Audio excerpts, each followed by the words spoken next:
Student, आज के class में आप सभी को तहे दिल से स्वागत करता हूं। आइए, आज मैं साइंस का कुछ एमसीक्यू कराने जा रहा हूं, इसलिए आप मेरे वीडियो पर आए हैं तो अंत तक बने रहें।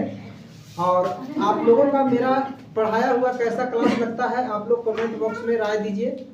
तो आइए, आज हम लोग सबसे पहला क्वेश्चन देखेंगे, सूक्ष्म जीव कहाँ पाए जाते हैं। तो सूक्ष्म जीव जो होते हैं ऐसे जीव होते हैं जिन्हें हम अपनी नंगी आंखों से नहीं देख सकते हैं, बल्कि इसे देखने के लिए सूक्ष्मदर्शी का उपयोग किया जाता है।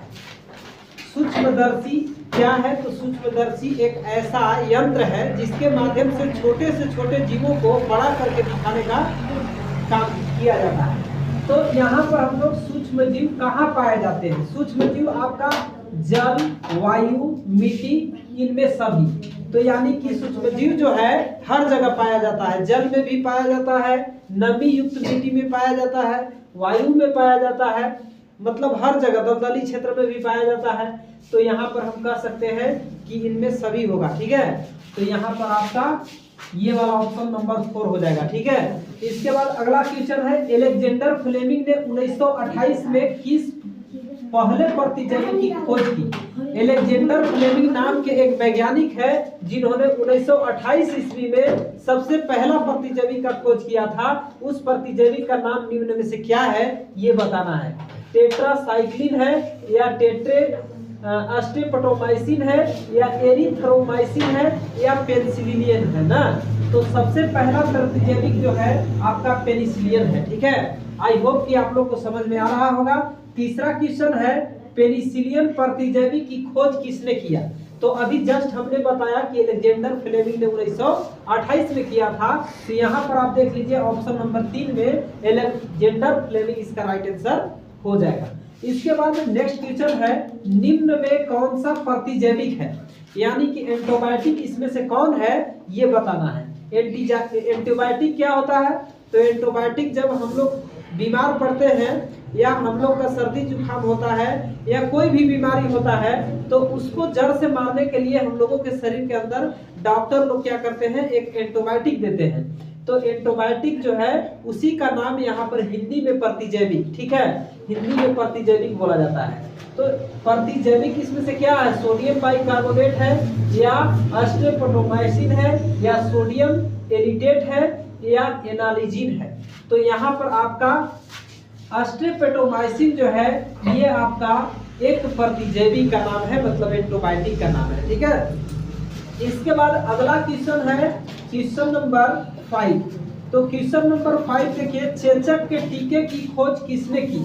चेचक जो है टीका है एक प्रकार का, जैसे बच्चों को टीका, जैसे में पोलियो की टीका लगाया जाता है, सुइया लगाया जाता है, तो वो भी एक प्रकार का टीका होता है। तो चेचक जो है एक बीमारी है, और यह बीमारी ऐसा बीमारी है जिसका लक्षण है आपके शरीर पर छोटे छोटे फुंसी निकल आना।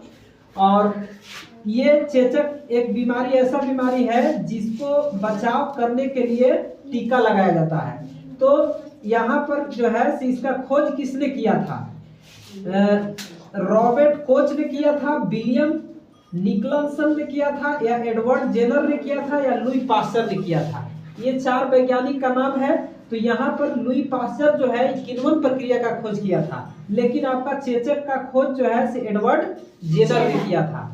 इसके बाद दूध को दही में परिवर्तित करने के लिए सूक्ष्म जीव है। यहाँ पर सूक्ष्म जीव का नाम दिया है, आपको बताना है कि वैसा सूक्ष्म जीव जो दूध को दही में बदल देता है। तो दूध को दही में बदलने वाला सूक्ष्म जीव कौन है? कौन है? लैक्टोबैसिलस। ठीक है, ये आपका राइजोबियम जो है से नाइट्रोजन का स्थिरीकरण करता है मिट्टी में। जबकि हमको यहाँ क्वेश्चन पढ़ना है ध्यान से कि क्या है। क्वेश्चन है कि दूध को दही में परिवर्तित करने वाला सूक्ष्म जीव कौन है? तो ये आपका लैक्टोबैसिलस है ना। इसके बाद अगला क्वेश्चन नंबर 7 देखेंगे कि अल्कोहल की उत्पादन किसकी मदद से किया जाता है? अल्कोहल क्या है? अल्कोहल एक ऐसा पदार्थ है जिसमें नशा होता है। ठीक है, जैसे आप लोग देखे होंगे कि घर में किसी का शराब बनता है या कोई शराब पीता है तो उसमें अल्कोहल की मात्रा होती है, इसीलिए नशा हो जाता है आदमी को। तो अल्कोहल का जो सेवन करता है उसका नशा हो जाता है। तो यहाँ पर अल्कोहल की उत्पादन जो होता है, उत्पादन किसकी मदद से किया जाता है? सोडियम क्लोराइड, ईस्ट, नाइट्रोजन या कार्बन डाइऑक्साइड। तो यहाँ पर आपका ऑप्शन 2 सही हो जाएगा। ईस्ट के उपयोग से अल्कोहल का निर्माण किया जाता है। ईस्ट क्या है? तो ईस्ट एक प्रकार का सूक्ष्मजीव है जो क्या इस जनन करता है और कार्बन डाइऑक्साइड की मात्रा बढ़ जाती है, जिसके कारण अल्कोहल का निर्माण हो जाता है। अगला, ईस्ट का उपयोग किसके उत्पादन में किया जाता है? यहाँ पर है कि ईस्ट का उपयोग किसके उत्पादन में किया जाता है? अल्कोहल, हाइड्रोक्लोरिक अम्ल, चीनी, ऑक्सीजन। यहाँ पर ईस्ट का उपयोग किसके उत्पादन में किया जाता है? तो किसका उत्पादन में किया जाता है? अल्कोहल के उत्पादन में किया जाता है, या चीनी का, या ऑक्सीजन की, या हाइड्रोक्लोरिक? तो अल्कोहल के निर्माण में ईस्ट का उपयोग किया जाता है ना।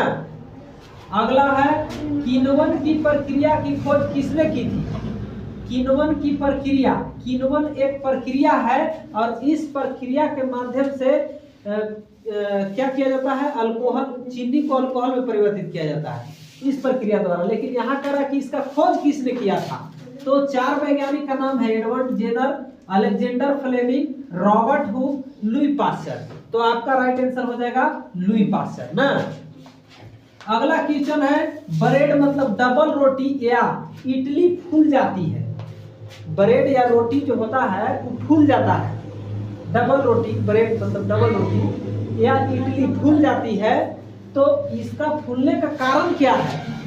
कारण है उष्णता, पीसना, या ईस्ट कोशिकाओं की वृद्धि, या फेंटने के कारण। मतलब उसको अधिक फेंट देते हैं इसलिए फूल जाता है, या उष्णता माने गर्माहट उसमें देते हैं इसलिए फूल जाता है, या पीसते हैं इसलिए फूल जाता है? तो नहीं, ये आपका ईस्ट कोशिकाओं की वृद्धि होता है उसमें।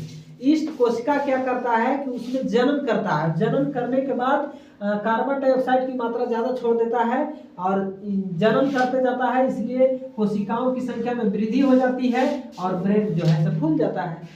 इसके बाद अगला, ब्रेड बनने की प्रक्रिया के दौरान कौन सी गैस उत्पादन होती है? तो यहाँ पर जो है ब्रेड बनने की प्रक्रिया, अभी तुरंत बताया कि कार्बन डाइऑक्साइड की मात्रा बढ़ जाता है जब जनन लगातार होता है। तो यहाँ पर जो है कार्बन डाइऑक्साइड इसका आंसर हो जाएगा। इसके बाद अगला क्वेश्चन है, गेहूं की रसट। गेहूं में एक प्रकार का रोग जो है रसट रोग होता है, तो वो किसके कारण होता है? जीवाणु के कारण होता है, कवक के कारण होता है, या विषाणु के कारण होता है, या शैवाल के कारण होता है? तो गेहूं की रसट की बीमारी जो है कवक के कारण होता है, इसलिए ऑप्शन नंबर 2 आपका सही हो जाएगा। इसके बाद है, पैकेटों, थैलियों में आने वाले दूध को खराब होने से बचाने के लिए किया जाता है। सुनिए, पैकेटों या थैली, इसमें जो दूध पैक करके आता है, बाजार में मिलता है हम लोगों को दुकान में, तो वो वाला दूध खराब होने से बचाने के लिए पैक किया जाता है। तो किस प्रक्रिया द्वारा किया जाता है? किण्वन द्वारा, पाशीकरण द्वारा, भंडारण द्वारा, नाइट्रोजन स्थिरीकरण द्वारा। तो यहाँ पर पाशीकरण उसको किया जाता है, पाशीकरण करके उसको पैकेट में बंद किया जाता है, इसके बाद वो खराब नहीं होता है। यहाँ पर है AIDS, इसको एड्स बोलेंगे। तो एड्स एक प्रकार का रोग है और यह किसी संक्रमित व्यक्ति से दूसरे व्यक्ति में किसके जरिए फैल सकता है? एड्स रोग एक ऐसा रोग है जो ये आपका एक व्यक्ति से दूसरे व्यक्ति में फैलता है। तो आखिर कैसे फैलता है? फैलने का कारण क्या है?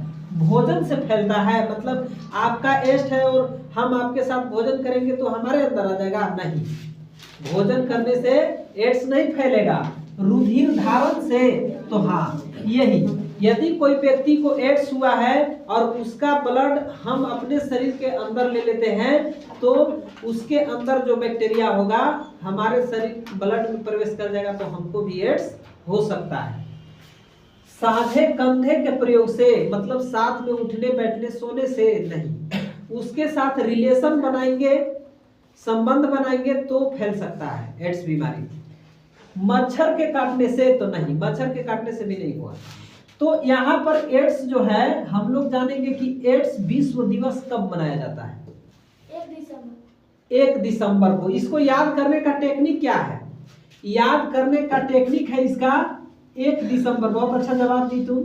तो 1 दिसंबर, यहाँ एक इसमें आई लिखा है ना, इसको 1 समझना है और D4 समझना है कि दिसंबर होता है। ठीक है, तो 1 दिसंबर, डी से दिसंबर और एक यहाँ आई लिखा है तो इसको 1 समझना है ना। याद करने के लिए टेक्निक है, इसी से याद हो जाएगा। डी से दिसंबर और एक है यहाँ आई है तो उसको 1 समझना है। तो 1 दिसंबर को विश्व एड्स दिवस मनाया जाता है ना। इसके बाद आगे है हार्मोन क्या है? हार्मोन क्या है? हार्मोन जो है स्त्रियों के अंदर भी होता है और पुरुषों के अंदर होता है। तो ये हार्मोन जो है, हार्मोन एक प्रकार का रासायनिक पदार्थ है ना। लड़कों में ये आपका टेस्टोस्टेरोन हार्मोन पाया जाता है और लड़कियों में एस्ट्रोजन हार्मोन पाया जाता है। तो आज का क्लास आपका यही समाप्त होता है। Thanks for watching this video. यदि मेरा पढ़ाया हुआ क्लास आप लोगों को अच्छा लगता है तो आप मेरे चैनल को सब्सक्राइब कीजिए। इस तरह